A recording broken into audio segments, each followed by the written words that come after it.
ओम शांति। ये सवाल है अमन भाई जी का। पूछते हैं, वे ज्ञान सागर शिव पिता परमात्मा नंबरवार रूप में कैसे काम करते हैं या करवा रहे हैं, कैसे पहचाने और निश्चय कैसे होगा। आदि में तो कह दिया कि मैं शिव बाबा हूं और अंत में कोई साकार मार्फत उनको क्या हम अथॉरिटी पूर्ण वाणी सुन पाएंगे। आदि में कह दिया मैं शिव बाबा हूं। अब पूछते हैं कि उनको आगे हम अथॉरिटी पूर्ण वाणी में सुन पाएंगे। ये बहुतों का सवाल है कि बाबा कहते हैं कि घबराओ मत, बैकबोन बाप दादा किसी भी तन से प्रत्यक्ष हो ही जाएंगे। पहले भी हुए थे, अब भी हो जाएंगे। बाबा ने पूरी भविष्यवाणी की हुई है कि कौन से समय क्या होगा, तो आपको निश्चय बुद्धि रहना है। कल्प वृक्ष के लिए बोला गया था, बना, उतने ही धर्म गुरु निकले और सब ने अपना अपना कार्य अपने तरीके से किया। यह साप्ताहिक कोर्स की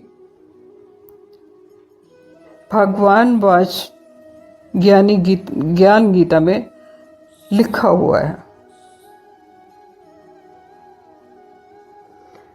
तो उत्तर है,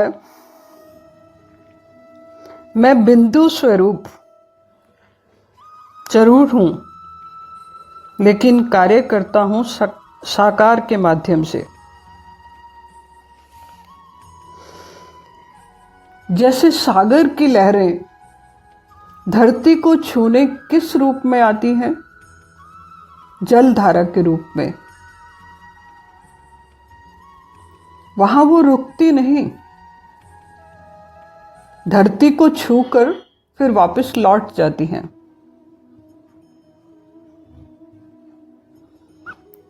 ब्रह्मा बाबा के माध्यम से,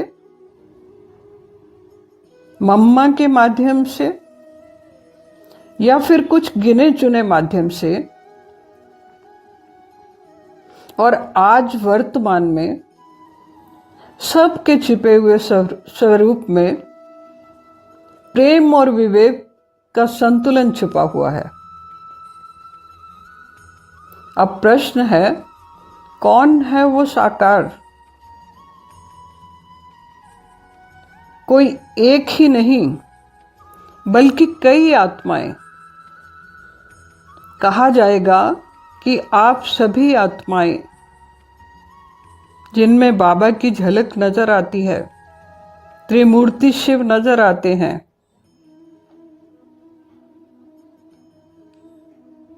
जैसे ही संकेत मिलता है, संकेत प्राप्त कर साकार बनती हैं। ये महारास है। यहां सबको यही लगेगा कि शिव मैं हूं, कृष्ण मैं हूं, क्योंकि आप सभी त्रिमूर्ति हैं। आपके घट में त्रिमूर्ति के भाव हैं, तो महारास लगनी स्वाभाविक है। जैसे रेडियो की तरंगें आती हैं, वैसे ही भगवान की श्रुतियों को पकड़ने वाले आत्मिक यंत्र बहुत दिख रहे हैं। कोई वाणी बोल रहा है, कोई शंकर की भांति मौन में स्थित है,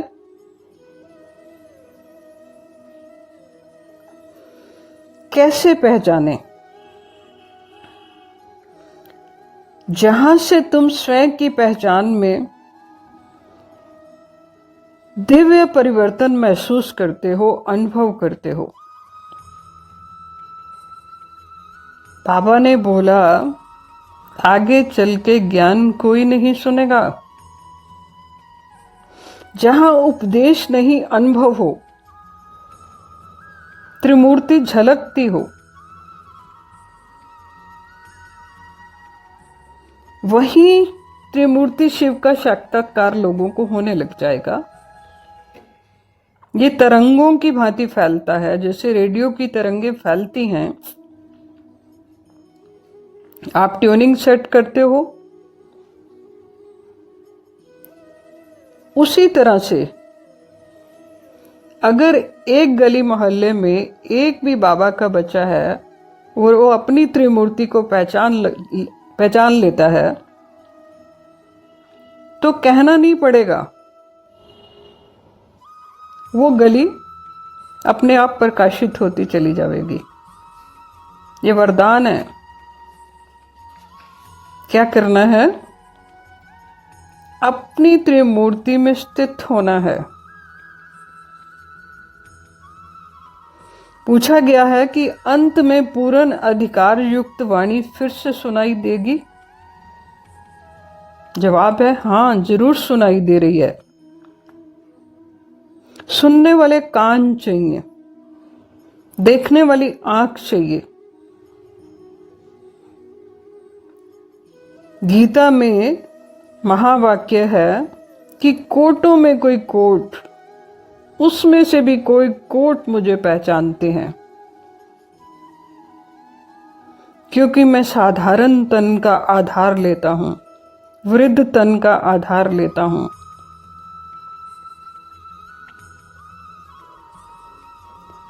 इस वाणी का कोई मंच या संस्था नहीं है।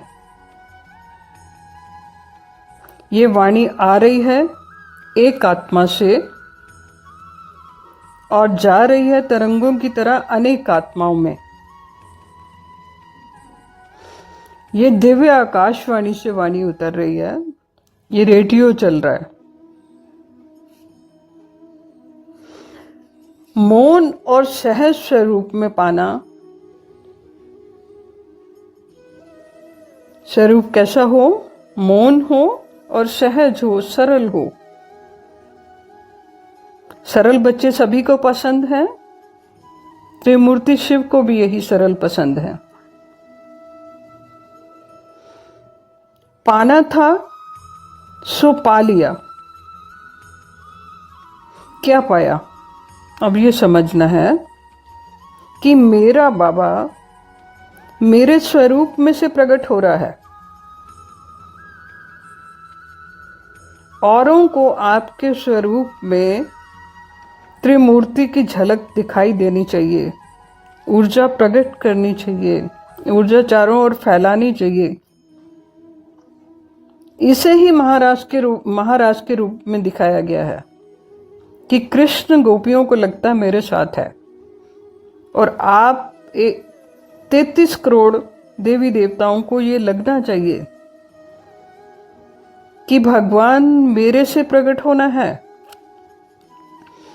और कुछ नहीं तो झलक तो नजर आनी चाहिए। उस शिव एक को अनेकों में से दिखाई देना चाहिए। तब कहेंगे मेरा बाबा आ गया। बाबा कहते हैं बाबा की आशाओं पर खरे उतरना है। बाबा की आशाओं के दीपक हो आप। बाबा कहते हैं तुम बच्चों को परम धाम को धरती पर उतारना है। जो ज्ञान योग की पूर्ण अथॉरिटी बन चुके हैं, प्रकाश स्तंभ की तरह,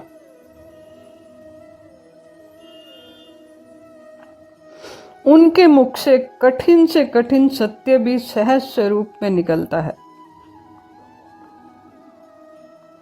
ऐसी आत्माएं ना कोई गुरु है, ना कोई मालिक है, बल्कि साथी हैं।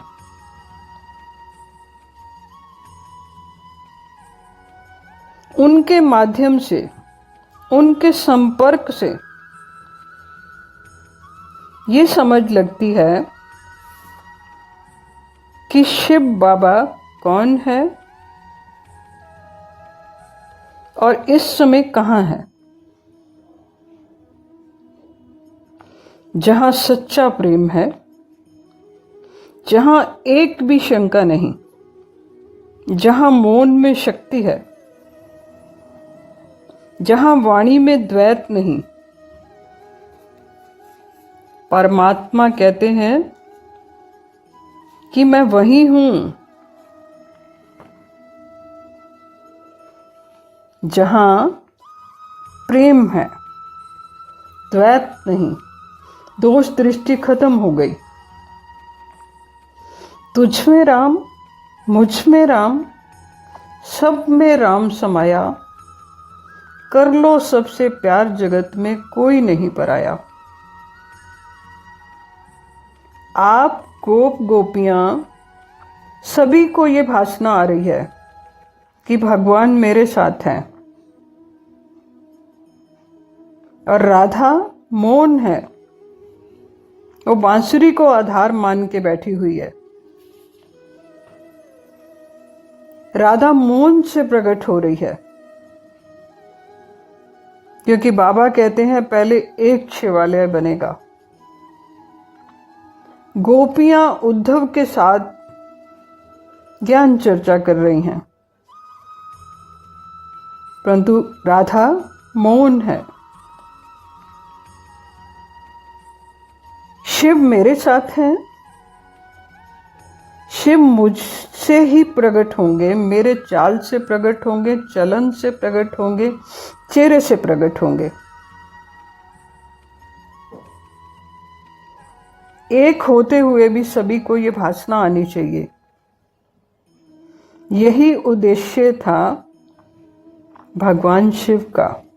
ये इतने लंबे पढ़ाई पढ़ाने का कोई तो उद्देश्य था।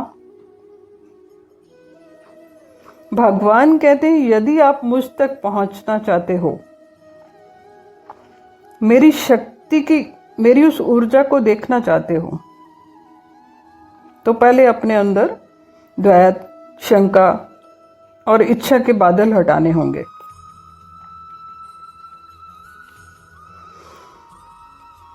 त्रिमूर्ति शिव कहते हैं मैं वही सूर्य हूं जो तुम्हारे इन बादलों के पीछे छुप गया हूं। उसे अब तुम्हें आकाश में नहीं, अंतर मन में देखना है, अंतरिक्ष में देखना है। अभी निष्कर्ष क्या है? सवाल था कि अंत में अथॉरिटी पूर्ण वाणी को सुन पाएंगे? पहले तो डायरेक्ट शिव बाबा पढ़ा रहे थे, कह दिया मैं शिव बाबा हूं। शिव बाबा आज भी साकार के माध्यम से कार्यरत हैं।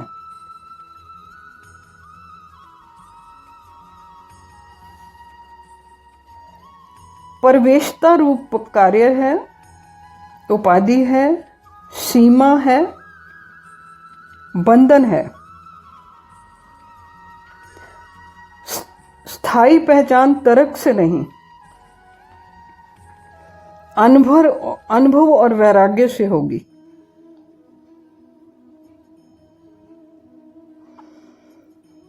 त्रिमूर्ति शिव निश्चय वहां होगा जहां हम हृदय से शिव को अनुभव करेंगे, न कि वाणी सुनकर।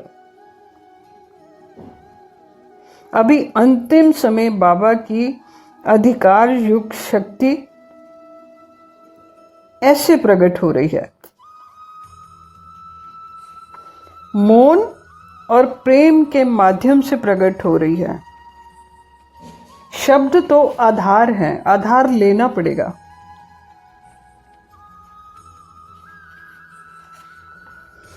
आप सभी बच्चे ज्ञान धन के अधिकारी हो, आपका जन्म सिद्ध अधिकार है।